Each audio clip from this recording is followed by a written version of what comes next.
Assalamualaikum warahmatullahi wabarakatuh. Perkenalkan, nama saya Faizatunisa dengan NIM 6670240048. Pada kesempatan ini saya akan mempresentasikan esai saya yang berjudul Korupsi sebagai Budaya dan Sistem Kekuasaan, di mana topik ini saya angkat karena korupsi di Indonesia itu bukan hanya persoalan hukum, melainkan juga persoalan moral, budaya, dan juga sistem politik. Korupsi telah menyatu dalam cara kerja pemerintahan dan juga birokrasi, bahkan menjadi bagian dari praktik kekuasaan yang sulit diberantas. Melalui pembahasan ini, saya akan menjelaskan bagaimana korupsi itu tumbuh sebagai budaya dan juga sistem kekuasaan yang terus berulang dari masa ke masa, serta bagaimana strategi anti korupsi ini seharusnya dirancang agar tidak berhenti pada level simbolik tetapi benar-benar efektif dan berkeadilan sosial.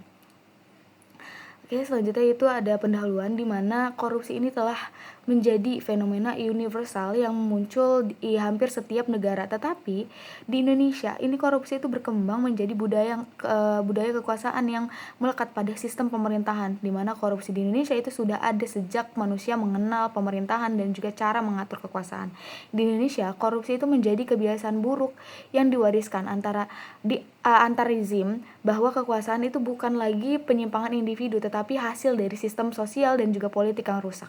Menurut Wilmus, akar korupsi di Indonesia itu datang dari dua sumber utama. Yang pertama itu dalam diri seseorang atau internal, seperti lemahnya moral, iman, dan juga kejujuran. Dan yang kedua itu ada dari luar diri atau eksternal, yaitu lingkungan sosial, politik, dan budaya yang permisif terhadap perilaku menyimpang. Dengan kata lain, selama sistem politik dan birokrasi itu masih memberi peluang untuk korupsi, perilaku ini akan terus hidup meskipun ada hukumnya yang melarang. Kita juga bisa melihat bahwa indeks persepsi korupsi di Indonesia ini masih rendah, hanya 34 dari 100 menurut data. Nah, menurut POP dan juga Saputra menandakan korupsi ini masih tinggi di Asia Tenggara. Kasus-kasus seperti EKTP, Jiwasraya, Sabri, dan juga dana bansos COVID-19 itu menunjukkan bahwa korupsi ini terjadi di semua sektor kehidupan gitu, dari pusat hingga juga daerah. Oleh karena itu, pernyataan penting ini muncul, mengapa sih upaya pemberantasan korupsi di Indonesia ini tidak berkelanjutan, dan bagaimana juga strategi yang efektif dan juga berkeadilan sosial bisa dirancang agar pemberantasan korupsi ini benar-benar menyentuh akar masalahnya, bukan sekedar penindakan hukum aja gitu. Yang selanjutnya itu ada tinjauan pustaka, di mana dalam bagian tinjauan ini ada dua teori utama yang digunakan, yaitu menurut Alatas, di mana korupsi itu adalah pengkhianatan terbesar kepercayaan publik untuk keuntungan pribadi, di mana ia tumbuh subur karena kelemahnya moral masyarakat dan sistem hukum yang tumpul, dan juga budaya permisif yang membiarkan penyimpangan itu terjadi. Nah, menurut Alatas menurut Alatas, korupsi itu bukan hanya persoalan kriminal, tapi juga masalah moral dan juga sosial, di mana korupsi itu berkembang di masyarakat yang kehilangan kesadaran etika publik dan juga kepentingan moral, di mana ia menegaskan bahwa pemberantasan korupsi itu tidak akan berhasil jika tidak disertai dengan reformasi moral dan juga teladan dari elit pemerintahannya.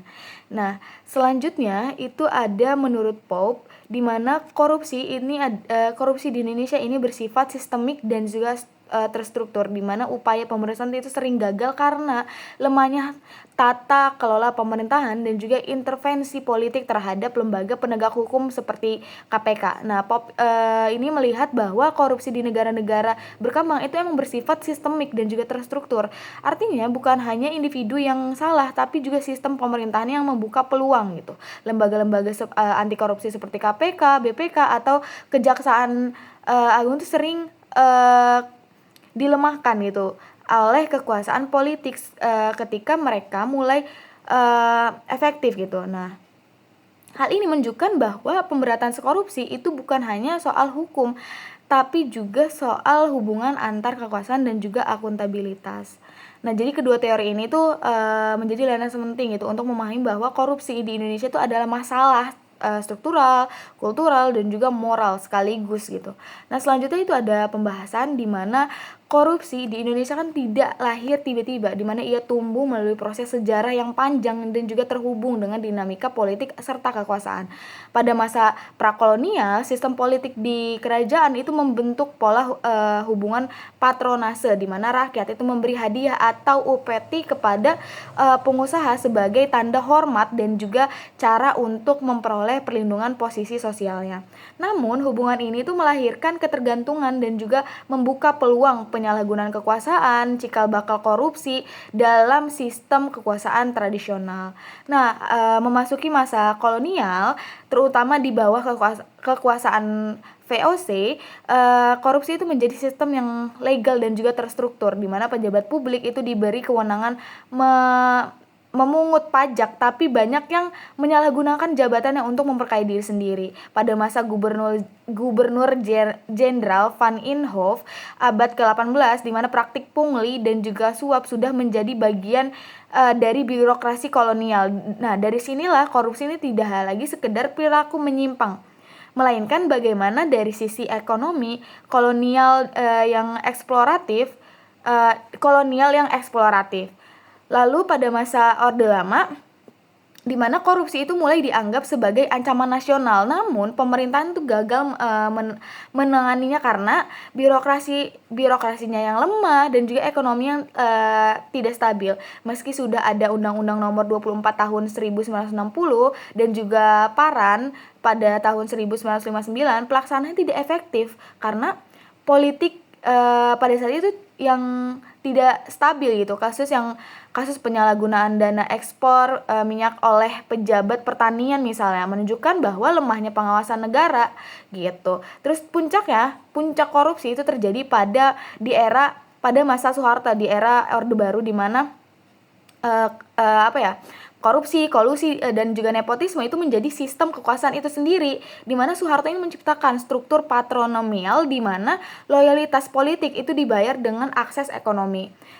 Contohnya kasus besar seperti LBBI dan juga monopoli bisnis keluarga Cendana ini memperlihatkan bahwa korupsi ini sudah menjadi instrumen kekuasaan, di mana menurut Soleh, KKN atau korupsi, kolusi, dan nepotisme di era ini itu menjadikan peluang tulang punggung stabilitas politik semu yang akhirnya itu menghancurkan ekonomi nasional saat krisis 1997 dan juga sampai 1998. Nah, setelah reformasi 1998, semangat anti korupsi ini muncul dengan berdirinya KPK. Namun dalam 2 dekade terakhir itu korupsi justru menyebar ke daerah-daerah gitu. Menurut data ICW tahun 2024 mencatat bahwa 880 tersangka kasus korupsi dengan Provinsi Riau sebagai yang tertinggi. Artinya korupsi telah menjadi fenomena yang berjemaah dilakukannya secara kolektif oleh pejabat publik, pengusaha, dan juga elit politik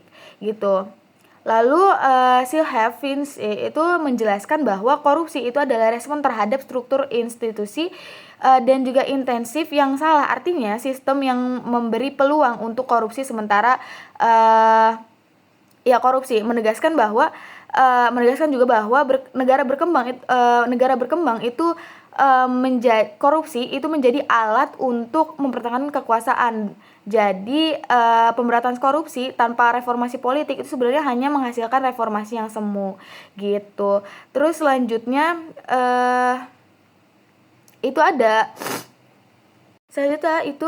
ada beberapa strategi. Yang pertama itu ada pendidikan, nilai, dan juga etika publik, reformasi birokrasi melalui digitalisasi agar celah korupsi ini berkurang, transparansi dan partisipasi masyarakat sebagai pengawas publik, penegakan hukum yang independen dari politik, keteladanan moral dari para pemimpin, di mana hanya keseimbangan antar moralitas dan juga struktur sistem pemberantasan korupsi ini bisa menjadi gerakan berkelanjutan, bukan sekadar slogan politik. Nah, selanjutnya itu ada kesimpulan di mana korupsi di Indonesia ini bukan hanya soal hukum, tapi juga cermin kegagalan moral dan juga sistem sosial dari masa kerajaan hingga era reformasi. Perilaku koruptif ini terus diwariskan karena sistem kekuasaan kita itu masih memberikan ruang untuk penyimpangan ini. Upaya pemberantasan korupsi selama ini itu sering berhenti pada level hukum dan membentuk lembaga, membuat regulasi dan juga menghukum pelaku.